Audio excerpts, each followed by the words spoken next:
Aldostérone est une fraude. Avant toute chose, je vous invite à laisser un like sur cette vidéo pour aider au référencement, à vous abonner à cette chaîne le cas échéant si ce n'est pas encore fait. Et si vous souhaitez me soutenir, vous pouvez cliquer sur le bouton rejoindre sous cette vidéo ou participer à ma cagnotte Tipeee. Bon. Alors, pourquoi est-ce que je peux affirmer qu'aldostérone est une fraude? Évidemment, je ne vous affirme pas ce fait-là comme ça, et en gros en disant débrouillez-vous avec cette information. Je vais vous donner des informations qui vous le démontreront. D'abord, pour être juste et transparent, car sur ce canal, on essaie toujours d'être juste dans les analyses, Aldostérone a également un canal YouTube qui s'appelle Aldostérone Aviation, et là, pour le coup, il faut reconnaître que sur l'aérien, sur l'aviation, c'est quelqu'un de très haut niveau. Moi qui suis un passionné d'aéronautique, je peux vous le dire, aldostérone sur ce point-là est excellent.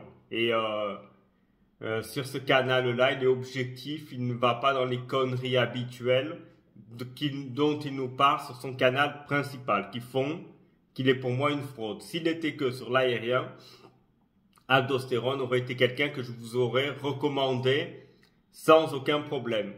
Le problème, c'est qu'il n'est pas que dans l'aérien. Il est dans la politique. Enfin, politique. Vous allez voir comment lui voit la politique.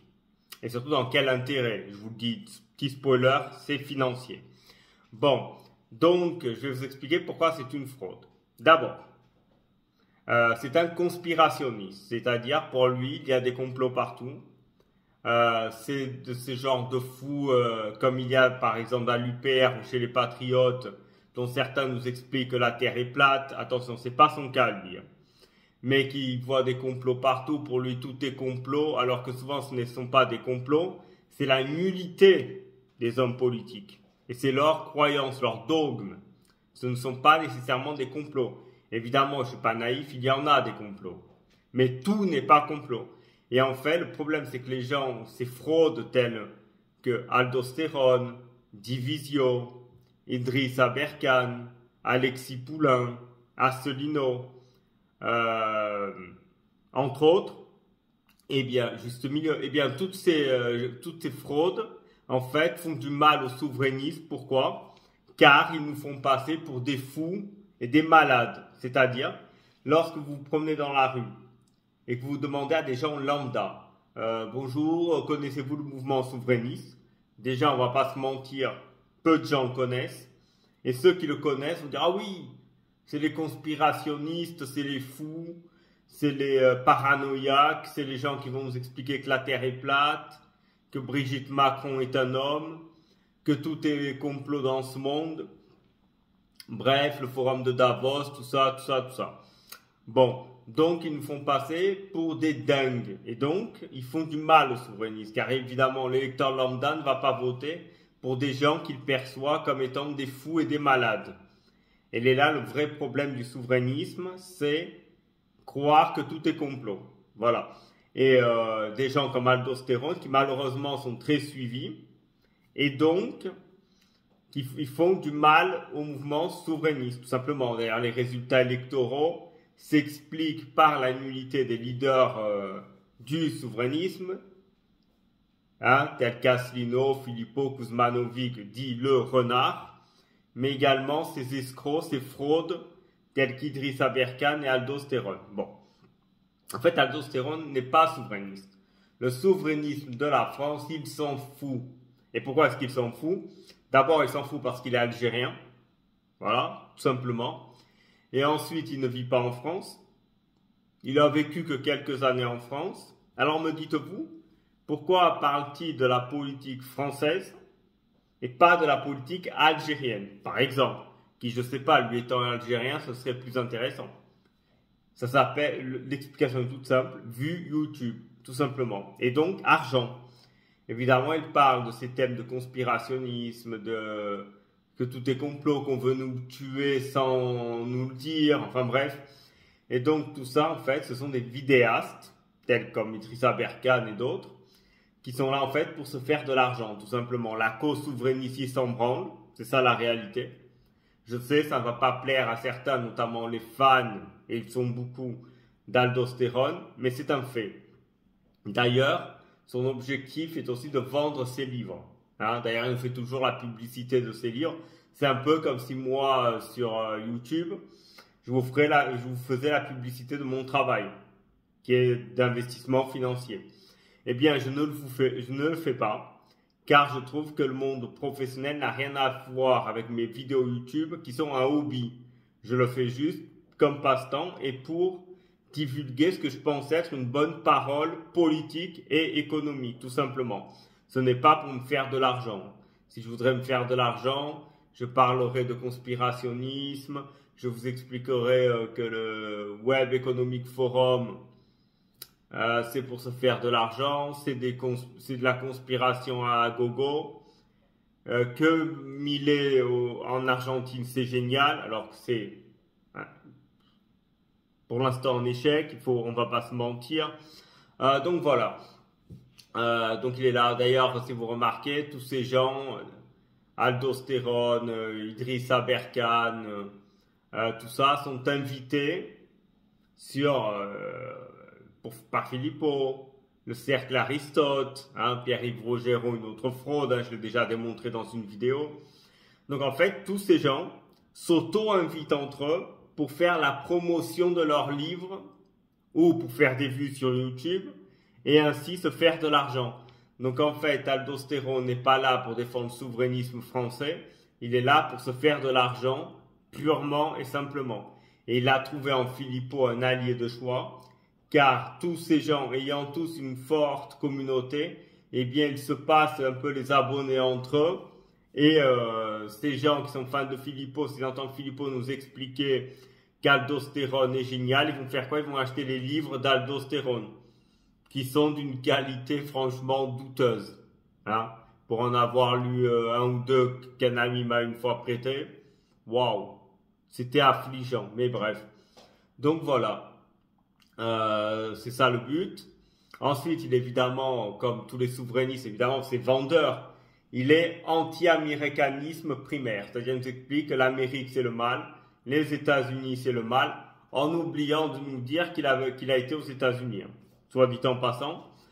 Donc il nous explique tout ça, que hein, l'Amérique, les États-Unis c'est pas bien, ce sont les méchants du monde.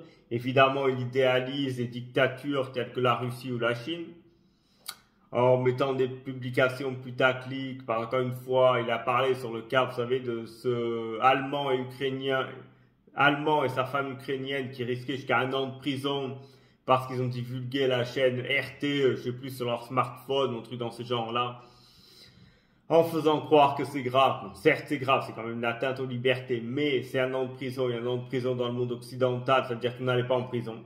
Voilà. En oubliant de nous dire que si un Russe divulgue la BBC ou Fox sur son smartphone, il risque 15 ans de prison au bagne en Sibérie et probablement un destin à la Navalny. Ça, c'est ce qu'il oublie de nous mentionner, évidemment.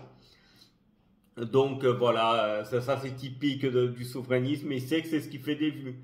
Expliquer que tout ce qu'il y a de mal en France n'est pas dû aux politiques désastreuses de Giscard, Mitterrand, Chirac, Sarkozy, Hollande, Macron, non, c'est nous expliquer que tout est la faute aux Américains pour dire aux Français, vous voyez, c'est pas votre faute si vous avez élu les mauvaises gens, c'est la faute aux Américains. Hein? En faisant croire que les Américains, que si Trump sera élu, il va détruire l'Union Européenne. Ouais, ok, donc bon. Je rappellerai juste au passage aux gens les plus distraits que Trump a déjà été au pouvoir entre 2016 et 2020. A-t-il détruit l'Union Européenne? Eh ben non. Eh ben non.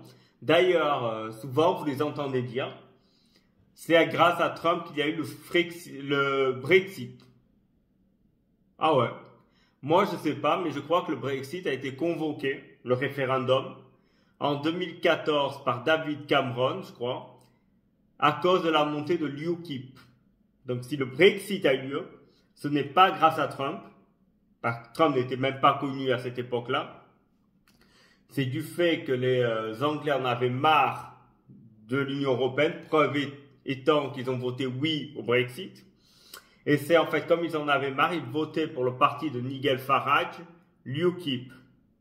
Voilà, tout simplement, et c'est ça qui est l'UKIP qui militait, il faut le savoir, pour leur sortie de l'Union européenne. Donc, le Parti conservateur, par peur que l'UKIP puisse gagner les législatives qui allaient suivre, a décidé de convoquer ce Brexit, tout simplement. Et d'ailleurs, dans ces législatives-là, Cameron a été élu face aux travaillistes, notamment avec la promesse qu'il allait mettre en place le référendum pour le Brexit, ce qu'il a fait.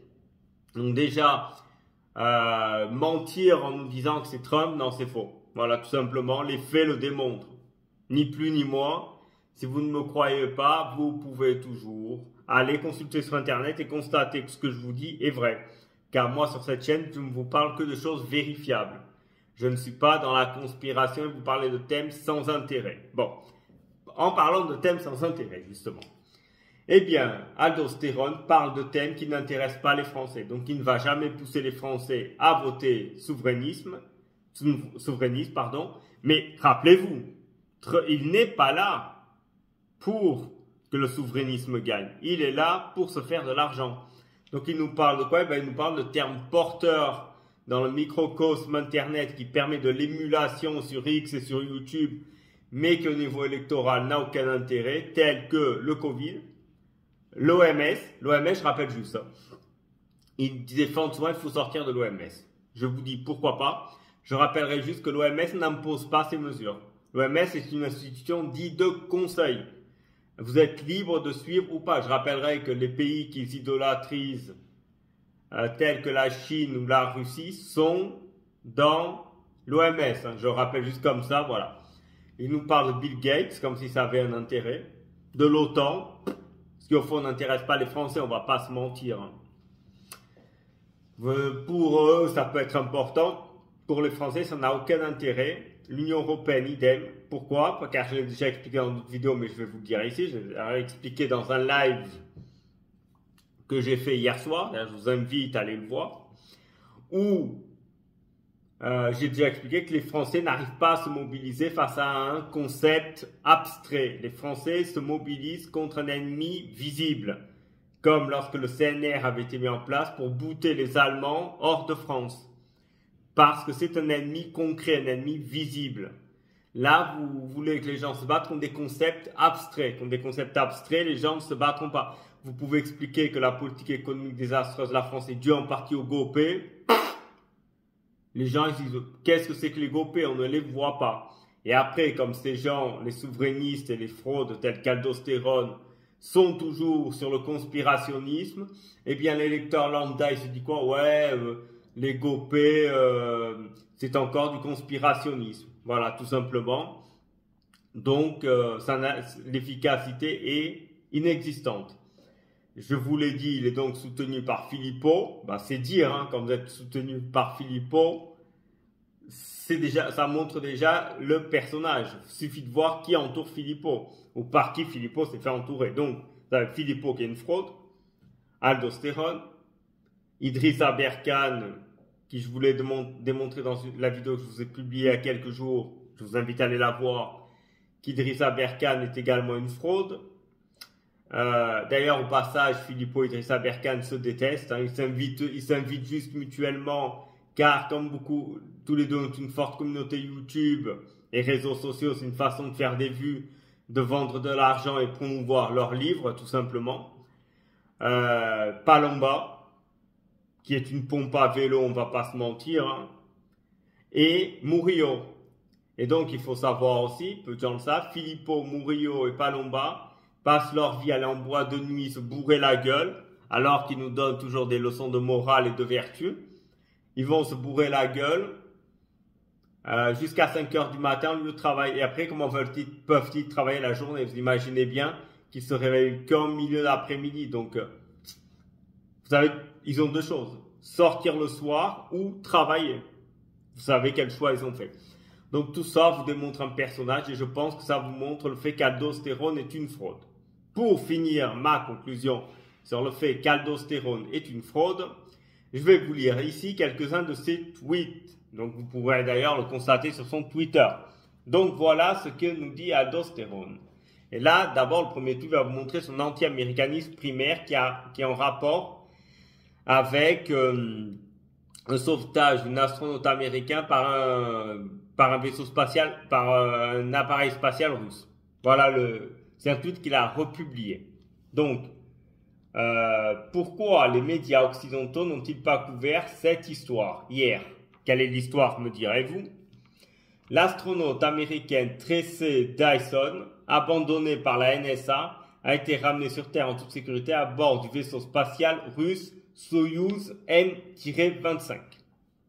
Dites waouh, c'est une information de première main. Waouh!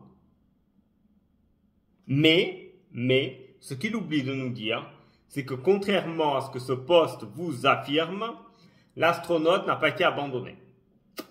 Eh oui.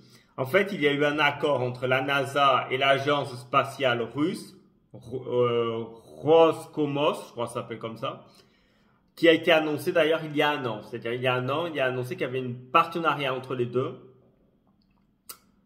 pour bien sortir cet astronaute et la ramener sur Terre. Eh oui, je sais, ça pique. Des médias en ont parlé, d'ailleurs c'est consultable en ligne. Donc vous voyez bien que c'est un mensonge. Mais en fait, c'est pour nous faire croire. Parce qu'en fait, ça c'est aussi un narratif où on nous ment. Par rapport à la guerre en Ukraine, on dit que les relations sont coupées entre la Russie et l'Ukraine. Et les États-Unis. Ce qu'on oublie de vous dire, c'est que par exemple, les États-Unis continuent à financer la dette russe. Ça c'est dit au passage. Mais ils continuent à investir dans le pays, en douce évidemment, vous doutez bien. Bon. Ensuite, qu'y a-t-il d'intéressant? Ah voilà. Aldostérone qui republie le contenu d'une autre fraude, Silvano Trotta. Bon, une enquête gronde dans les couloirs du Capitole américain. Vous voyez tout de suite le thème, hein, ça. Bon, qui pourrait ébranler jusqu'à leur fondateur Big Pharma et tout l'appareil du lobbying de l'industrie pharmaceutique. 30 députés courageux, waouh. Quand on voit ce qu'est devenu le courage en 100 ans. Le courage avant c'était les poilus qui étaient dans les tranchées lors de la Première Guerre mondiale. Maintenant le courage c'est ça. Enfin bref, sont réunis pour briser le bouclier protecteur qui protège les fabricants de vaccins des conséquences juridiques résultant des dommages causés par les vaccins depuis des décennies. Voilà. Enfin bref, je continue, ça n'a aucun intérêt, donc voilà. Donc en fait les thèmes habituels, hein. On va parler le passif de Pfizer, ok. Hein, toutes les industries en ont, bon bref. Donc voilà. Ah voilà. Si les députés réunissent Bill Gates et son OMS meurtrier, les Big Pharma vont s'en prendre plein la gueule à coups de centaines de milliards d'indemnités. Il y a toute la planète à traiter. Cela n'adviendra jamais, car ces groupes sont puissants. Bon. Ensuite, la vidéosurveillance, évidemment. Les mineurs isolés, hein, les thèmes habituels. L'environnement, bon bref. Donc, tous des thèmes sans intérêt, que de l'anti-américanisme. Allons lire des tweets à lui, pour le coup. En sortant tout à l'heure, je vais aller faire le plein. J'ai l'impression que le prix de l'essence va prendre une sacrée augmentation. Ça n'est pas advenu, hein. Ça date du 2 octobre, donc voilà. Hein, toujours à vous faire peur. Pourquoi? Pour vous acheter ces livres. Car évidemment, dans ces livres, c'est la raison qui vous parle. Curiosité de l'histoire, c'est notre tweet. À peine avoir été libérée de l'occupation allemande, la France s'est remise en appelant le coup franco-allemand. L'Allemagne a continué sa guerre contre la France, qui se trouve aujourd'hui au bord de la ruine. Toujours digne du souverainisme, vous faire peur. Hein, bon bref, un autre tweet. Royaume-Uni, depuis le 1er octobre, il est obligatoire d'enregistrer toutes les poules, même une seule. Et tous les oiseaux que l'on possède, l'État veut tout savoir, tout contrôler. Aujourd'hui, des milliers de personnes ont enregistré des poulets rôtiers. Thème sans aucun intérêt. Ensuite, la note de la France est meilleure que celle d'autres pays qui payent moins de taux d'intérêt que la France. C'est une anomalie. La note de la France va bientôt s'effondrer. Voilà. Encore pour vous faire peur. Par rapport à ça d'ailleurs, pourquoi la note de la France ne s'effondre pas? Car la France est très endettée. Certes, son taux d'intérêt est plus élevé que la Grèce aujourd'hui, certes. Mais il y a deux facteurs ou plutôt 3, qui expliquent que la note de la France n'est pas très dégradée. L'influence de la France, même si eux nous expliquent que la France n'en a plus, elle en a. Elle en a. D'ailleurs, pour pas que la note était dégradée, en mai dernier, Bruno Le Maire a joué de son influence auprès du S&P 500 et ça a marché. Hein, ça c'est dit comme ça. Deuxième chose, la France a un patrimoine. Et oui, et le patrimoine sert toujours de collatéral. Et ils ont les épargnants. Et oui, car la dette de la France est 3 200 milliards. L'épargne des Français représente 6 000 milliards. Et oui. Donc il y a la tentation de taxer votre épargne. Ça, en effet, ce n'est pas du conspirationnisme, c'est un fait. D'ailleurs, une fois, un politique de haut niveau m'a dit, si on taxait l'épargne des Français de 10%, on aurait des recettes extraordinaires, le problème de la dette serait quasiment réglé. Voilà. Donc, bon, vous voyez bien qu'il y a l'aldostérone. Donc, pour moi, il est une fraude. Dites-moi en commentaire ce que vous en pensez, si selon vous c'est une fraude ou pas. Si vous partagez mon avis ou pas. Si vous ne le partagez pas, je vous invite à me dire en commentaire pourquoi et quels sont vos arguments. Voilà. Merci à tous en tout cas d'avoir assisté à cette vidéo et à très bientôt.